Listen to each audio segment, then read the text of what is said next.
Okay, hey guys, and today we're here to talk about compound inequalities and or statements. You know what the word and means, you know what the word or means, except you've never actually thought about it, so now we're going to clarify a little bit, because in math, the things you need to know a little bit more about. So let's talk about or. Very simple. If you say I want apples or oranges, that means you're happy with both of them or one of each. You don't need them both to be happy. That's what an or statement is. In an or, all you need is one thing to meet it.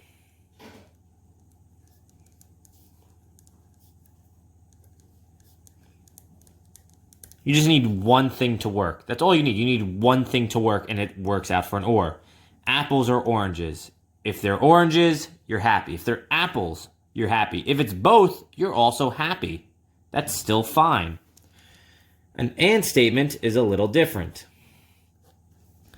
When you say and, I want apples and oranges, you need both things or it's wrong. If I want apples and oranges and you show up with oranges, I'm pissed because I wanted both of them. When you say the word and, you want both things to work. So you need both to work. That's what we're going to talk about now. And now from here, we're going to go a little further and talk about it a little bit more. So back to or statements. So for or statements, you need one to work. So this is an example of an or statement. X is greater than 7, or it's less than or equal to 3. And that's the idea. You just need one of them to work. X can be greater than 7, or it can be less than or equal to 3. So we go to 7, open circle. It's still the same graphs you always use. Of course, my pen's not working. So open circle. X is greater than, so it's bigger, so we go to the right. Bigger numbers go to the right. Or it's less than or equal to 3. Less than or equal to 3 is a closed circle. Color that in. Less than or equal to, so it's less than or equal to 3. It's smaller. We go to the left. Like I said, ideally, you should be pretty good at graphing to this point. Seeing these should be quick. And that's what an or statement's supposed to look like. Or statements should look like this. This is the most common way of an or statement looking. If it doesn't look like this, it's going to be a special case. But or statements should always kind of have that going out look. Okay? It could be open or closed. Those are interchangeable. One could be open. One could be closed. They both could be open. They both could be closed. That doesn't matter. But or statements should always kind of go out like boat oars. If you know what an or is on a boat, they stick out. Now, an and statement's a little different. Here, I want x to be greater than or equal to 5, and I also want it to be less than 12. So when I look at this graph, this is going to be a little different. These and statements are a little harder. That's the reality. So at 5, it's a closed circle. Closed circle, it's equal to, I say a little equal sign. And x is larger too, so I go to the right. So I would go all the way to the right and just go right and right forever. At x less than 12, it's an open circle. X is less than, I go to the left forever and ever and ever. And remember, for an and statement, you need both to work. So what we're looking for is that section where they both work. If you look at this part of the graph, there's only one part working. If you look at this part, there's only one working. Over here, you can kind of see where they overlap. This is where they both work. So this is your answer. Your answer would be this whole section in the middle. That's why you would see this section colored in like that. It would be this whole section in the middle. That's what an and statement looks like. Your and statement would look like that.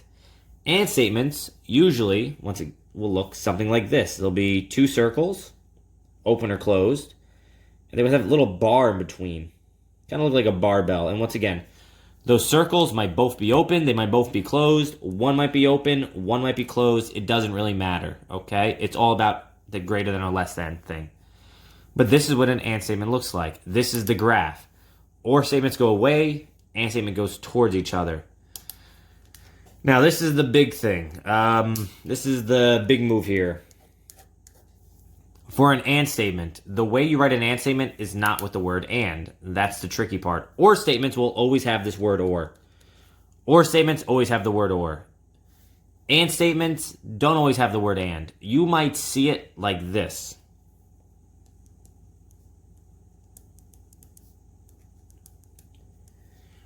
Now, that is the way you write an and statement, because when you have an and statement, you want them both to work. You want them both together.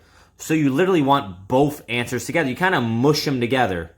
If you look, these are the exact same thing. Okay? These are identical. This, from here, this is a flipped version of it. If you flip these two, that's what you have. The mouth is open to X, the mouth is open to X. This is saying, hey, X is bigger than 5. This is saying 5 is smaller than X. It's the same crap, just a different way. The key is that you have them together. The secret here, and this is really, once again, big old asterisk. Jesus Christ, I just ripped the paper. If you're going to write anything, this is one of the things you write. The way it works is you write small number on the left. If you do an and statement right, there's always going to be a less than sign in the middle, or equal to. You don't know what it's going to be, open or closed circle. X in the middle, less than or equal to sign, and then the big number. And it'll always follow that if it's a traditional and statement. Once again, special cases are special. If you notice 5 is a small number, there's 5. 12 is the big number. There's 12. X in the middle, because your answer is all this crap in the middle. It's all these numbers. It's 6, it's 7, it's 8. What numbers are bigger than 5 and smaller than 12? 6, 7, 8, 9, 10, 11. Yeah, those numbers are bigger than 5 and smaller than 12. And then notice the less than signs. This is the key thing to realize. And statements have less than signs. That'll be very important later on. All right, so we're going to do some or statements now. Or statements, once again, are considered the easier of the two. And statements are the harder ones. Or statements are literally considered easier. Because it's basically doing two different problems and just writing the word or. So here's an or statement. The first thing I think about when I think of an or statement is what the graph should look like. It should look something like this. When I think of an or statement, I think about both oars sticking out. I am expecting this to happen. If that doesn't happen, that either means I screwed up, which is the most likely scenario, or it's a special case. If I'm being honest, special cases don't happen that often in Algebra 1. It's more likely you screwed up the problem. So we're going to do this. We're going to basically do two different problems as one. Here's x. To get x by itself, I'm going to do minus 5. So we do minus 5, minus 5. That cancels out. You get x greater than 3 minus 5 is negative 2. That's half the problem done. For this one, to get x alone, I'm going to divide by negative 3. Now, this was the big rule in the chapter. This is literally the biggest rule in the chapter. This is the main rule. When you divide or multiply by a negative, you flip this sign. This sign has to get flipped. It becomes greater than or equal to. And now you have x less than or equal to negative 8. If you remember that rule, which was once again was the big rule, that was the main crap I would really say that you need to know here, you're in good shape. Now, good news, bad news. If you stop here, you're not going to be completely wrong. An or statement is basically two problems as one, except to combine them. You need to make sure that this is one answer. Right now, it looks like two completely different answers. To make it one answer, you need the word or. Without the word or, these are just two separate answers. The word or makes it one answer. In fact, you see it all the time. People will circle each one individually because it looks like two different answers. This is not two different answers. It's one answer. You want things greater than negative 2, and you want them smaller than negative 8. Okay? The graph for this, once again, this is what I'm expecting when I graph. I'm expecting two things going out. I'm not going to get too fancy here. Here's 0. Here's negative 2, negative 8 somewhere further. I'm not going to draw every single tick. I'll lose my mind if I do that. At negative 2, it's an open circle because it doesn't equal it, so open circle. X is greater than, so I'm going to go to the right, so to the right. At negative 8, it's a closed circle because it equals it, so closed circle. Not my best coloring in. And X is less than, it's smaller, so X goes to the left. And that's my graph. It's doing what I'm expecting. I'm expecting them to go out. They are going out like I expected. That's what I wanted. And we're good to go. The next OR statement, same idea. You're basically doing one problem and then doing a second one. It's basically two problems in one. So if you did well in the previous section, you should do well here because it's just two of them in one. Now this one I made a little larger. We're going to do minus 3.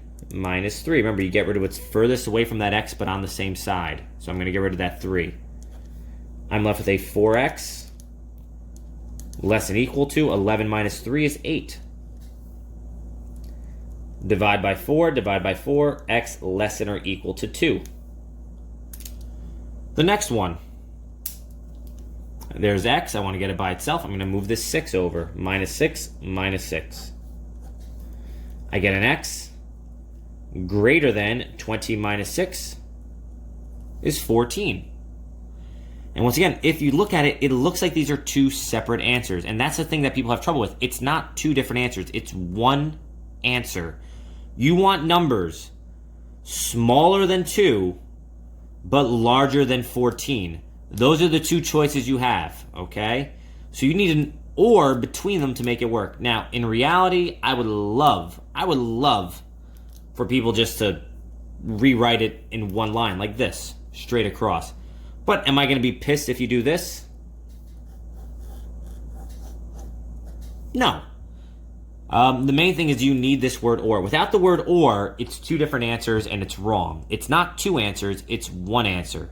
Okay? And the graph for this, once again, the graph for this should look something like that. They should be going apart. There's 0, here's 2, 14 somewhere down there. Once again, I'm not going to draw every tick. That would be annoying. At 2, it's a closed circle because it equals. There's a little equal, so it's a closed circle. X is smaller, so we go to the left. At 14, it's an open circle. X is larger, so we go to the right because bigger numbers are to the right. And there's my OR statement, and these are done. All right, now for AND statements. Now, AND statements, this is the expectation I'm looking for. I'm looking for this overlap, that little bit of both. Once again, when you do an AND statement graph, you kind of expect two things to happen. You want them both to occur. I want this and that together. This is what an AND statement usually looks like. And once again, I say usually because there is another option. It's actually the easier option, but this is the one that you really want and you'll expect to see. So this is an AND statement. How do I know it's an AND statement? Well, first, I don't see the word or. OR statements have to have the word or. AND statements don't. AND statements are just two things mushed together because the word and literally means together. So this is two problems together. It's this problem, negative 6 less than equal to 2x plus 4. And it's this problem, 2x plus 4 less than 10. It's two problems mixed together. They are. There's one, there's the other. There's one, there's the other. There's one, that's the other. A little weird. Now the way an AND statement works, it's going to do the same crap you always did. To get x by itself, you get whatever's furthest away but on the same side. So there are three sides here. That's the tricky part. So I'm going to ignore that 10 and that negative 6 because they're on different sides. So to get that x alone, I would get rid of that 4. So I'm going to do minus 4. Whatever you do to one side, you do to the other. Now the issue here is that there's two other sides. There's this other side, and then there's the other side. There's the other. So you have to do minus 4 to each side. And that's never been wrong. That's always been something we've said. It's just you've never had more than one side. So it's a little weird for this moment. But whatever you do to one side, you do to the other, and the other. And now you go down and you get -6 minus 4, same sign. You add, keep the sign, less than or equal to 2x. That's gone. Less than 10 minus 4, 6. Same game. I want to get x by itself. There's my x. -10, 6. To get x by itself, you have to get it alone. We're going to get rid of that 2. How do you get rid of that 2? We divide by it. So I divide by 2. Whatever you do to one side, you do to the other. The issue here in an and statement is that there's not just one other side. There's another other side. There's 2 other sides. So then we also have to divide by 2 here. And if you wrap your head around that, this is not that difficult. It's still technically just a 2-step problem. It's just each step you're kind of doubling down on. -10 divided by 2 is a -5. Less than equal to, that's gone. X less than 6 divided by 2 is 3. This is your and statement answer. Your and statement answer looks like this. It's 2 answers in one, which is what and is. When you say, I want this and that, you want both things together. So it makes sense an and statement will have both of them together. In an or statement, they were separate. You had 2 separate answers in an or statement. And wants them together. That's why they're literally 2 together. So for the graph, some people have a little trouble graphing, and it should make perfect sense when you graph it. So let's get these numbers. There's 0. There's 3. There's -5. I did not put ticks because I don't feel like it. Now the graphs for this. Well, how do you graph this? Well, I kind of ignore this section right here, and I just look at that. -5 less than or equal to x. So at x, to close circle. At -5, so close circle. And -5 is small than x because the mouth opens to x. Remember the alligator mouth, that whole crap? The mouth is open to x, so I go to the right. So this is going to the right forever and ever and ever. Now, I already know what the answer is supposed to look like, so I don't want to draw too much. So this is where I'm going to stop here. But the answer is going to go to the right forever and ever and ever. You want numbers larger than -5, so you're just going to go keep going, keep going, keep going. The other answer, at 3. We're going to cover this little sucker up. At 3, it's an open circle. X is smaller, so it's going to go to the left. So it goes to the left. And now, like I said, if you realize what's happening, it's this whole middle section. You want numbers larger than -5, -3. So this goes to the right forever. This goes to the left forever. Because it's an and statement, you want them both. You want that overlap. So I want this section right here where they both meet, where there's 2 of them. This is an and statement. The and statement is that overlap. This is your answer, not this crap over here. This is what your answer looks like. An and statement looks like this. So this answer, if I were to regraph it, and if you were to see it on like a SAT question or NJSLA or some crap like that, it would just be this. You wouldn't see all this extra lines. You wouldn't see that crap on the side. It would just be that. That would be your answer. Okay? That is what an and statement looks like. Next one. So we're doing the same thing this time. You want to get x by itself. We're going to get rid of that 5. Because once again, these are on different sides. And if you want x alone, we get rid of that 5. -5. Whatever you do to one side, we do to the other. However, on an and statement, there's 2 other sides, so there's also a -5 here. Boom. -8 minus 5, same sign. We add, keep the sign, bring down that less than sign, bring down that x, bring down that less than sign. 11 minus 5, 6. And that's it. That's your answer. That's technically one step, by the way. All you did was -5. That's one step of work and you have your answer. It's just, it's a little different than you're used to. But if you get accustomed to this, it should make sense. Now, less than signs, there they are. That's an and statement. I know what it should look like. So now the graph. There's 0 in the middle. 6 is somewhere here. Negative 13 is all the way on the end. Like I said, I'm not going to drive myself nuts with ticks. 1, 2, 3, 4, 5, 6. You'll lose your mind doing that. Just 6 on the right, negative 13 on the left. Now, at negative 13, once again, I'm going to kind of pretend that 6 isn't there and just look at that negative 13. It's an open circle, okay? So negative 13 is an open circle. And the mouth is open to x. So x is the bigger number, so I go to the right.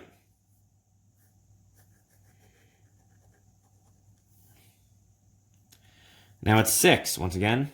Just looking at that 6.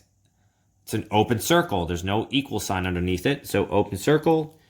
X is smaller because the mouth is open to 6. It means 6 is bigger. X is smaller, so this goes to the left. Now, once again, your graph, this is not what your graph should look like. Ideally, you know what your graph should look like. It should kind of look like a barbell. If you don't know what a barbell is, that's what weightlifters pick up, you know? But this should be kind of just one chunk here. This is what it should look like. And I'm not going to be pissed if it's not the prettiest graph, if you have the arrows in between it. Mine sure as hell didn't look great when I was your age. But this is what it would be. It would be one bar right between them. Do I care that there's a little arrow piece there? No. If you had something like this, it's not going to be the end of me. But the main thing is that you realize this is kind of what your answer should look like. It should just look like something like this. And if you had your SATs or PSATs or NJSLA, any sort of standardized test, your answer would look something like that. Your negative 13 would be like this. Your 6 would be there, and just be this nice, pretty little barbell there. All right? That's an and/or statement. This is an and statement. We're going to keep going now to show you some of the trickier or easier, really depending on your opinion on it, to go. So here's another way you might see an and statement, and this one has the word and. If I'm being honest, that doesn't happen that often, and when it does, it's a little more obvious, so that's why we kind of avoid it. But yeah, the or statements will always have the word or. And statements don't always have the word and. However, this one does, so let's just do this one, and you can see how it might be a little harder, but also a little easier.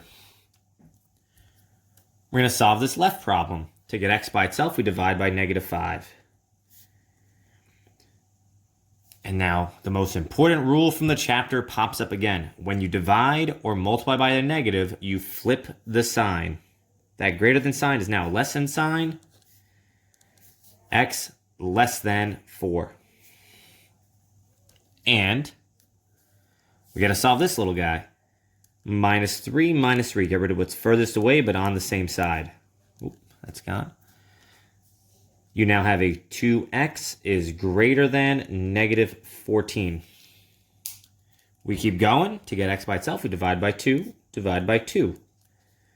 That cancels out. You get an x is greater than negative 7. Now, this is not the way we write our answer. We mentioned that earlier. But I think the graph is helpful, so I'm going to graph first. My graph for this, that's not on the paper. My graph for this, there's 0, there's 4, there's negative 7 somewhere. At 4, it's an open circle. At 7, it's an open circle. If I'm being honest, I often do that first just to avoid that problem. X is less than negative 4, so it's going to the left. And remember, it goes to the left forever and ever and ever. And negative 7, x is larger, so it's going to the right. It's going to the right forever and ever and ever. Once again, I'm kind of forcing the answer. Remember, you want this overlap. You want them where they both overlap. See all this in between where they both overlap? This is going to keep going here forever by itself. This will go over here forever, but this is where the overlap is. So your answer is all of this overlap. And that is the graph. However, I have not written the answer yet. I have graphed it. I have not written the answer. This is not my answer. This is two separate answers, and the word and is not what we do. If I told you before, and statements go together. You mush them together. So our answer, if you go back to the beginning, you put your smaller number on the left. There's negative 7. Negative 7, negative 7. Big number on the right, there's 4. Your answer is all that crap in the middle, that's your x. And then these always get less than signs, or less than or equal to, depending what is here. And if you look, this is exactly what I already had. This is identical, x less than 4, x less than 4. These are the same exact thing. Over here, these are the same thing, just said in a different way. Here, the saying x is bigger than -7. This one is just saying -7 is smaller than x. It's just a different perspective, but it's the same information. X is bigger, okay? Now, I always found it easier, just remember that little thing that I did in the beginning, the small number on the left, big number on the right, because that's how the graph works. Your answer goes in the middle, because, yeah, your answer is all that crap in the middle, and then less than signs. It's all about those less than signs, or less than or equal to, pending the situation. Okay? Now, that's an and statement. So now I just want to talk about a little bit how this stuff is used all the time. Because people, once again, you don't realize the way these things are used. You use it a lot. Your thermostat, if you drive a car, the pressure gauge and your tires use it. But it's real simple. If I were to say, I don't like the temperature to be less than 50 degrees or more than 80 degrees, that's something you understand. I don't want it less than 50 because that's when it's too cold. I don't want it more than 80 degrees because that's when it's too hot. That's what I don't like. I don't like the weather to be that. If it's lower than 50 degrees, I'm like, crap, it's cold. If it's more than 80, I'm like, crap, it's hot. That is an or statement, and you know that. There's literally the word or there. So this is basically the graph of what I don't like the temperature to be. At 50 degrees, sorry, not -50, that'd be freaking freezing. At less than 50, it's too cold. I don't want it. Anything around this is too cold for me. At 80 degrees, it's too hot. At 80 degrees, I'm like, man, I'm going to be sweating. This is the graph of what I don't like my weather to be at. The reverse would be like, you know what I do like? I like it when it's 50 or more. So what does that mean? Well, I like it when it's at 50 degrees. I'm like, you know what? It's not so bad. 50 or more. So I like 50 or more. Or I'm okay with 80 degrees and less. So I'm okay. If it's 80 degrees, I'm like, all right, it's not that bad. Or less, I'm like, that's even nicer. And it's an and statement. So this is the graph of the temperature that I like. And this is what I don't like. It's literally an and an or statement. These little things you don't realize, and they say you never really think about, but you use them all of the time. The main thing that you're learning right now is how to actually express it. Because all you can do is write it in words and sentences. If you had to put it into a program, if you had to explain this to a computer, if you had to say like, hey, if you were setting your thermostat to like, hey, this is what I need my house to be at. I can't have my house. This is how you program this stuff, and you can't just tell it all the time. So when you have people designing this stuff, you have to know how to write it with numbers. This is how you do it with numbers. All right. That's and or statements. I'm out. Let's see. What do we want to draw right now? We were going to draw. Let's draw a little cow.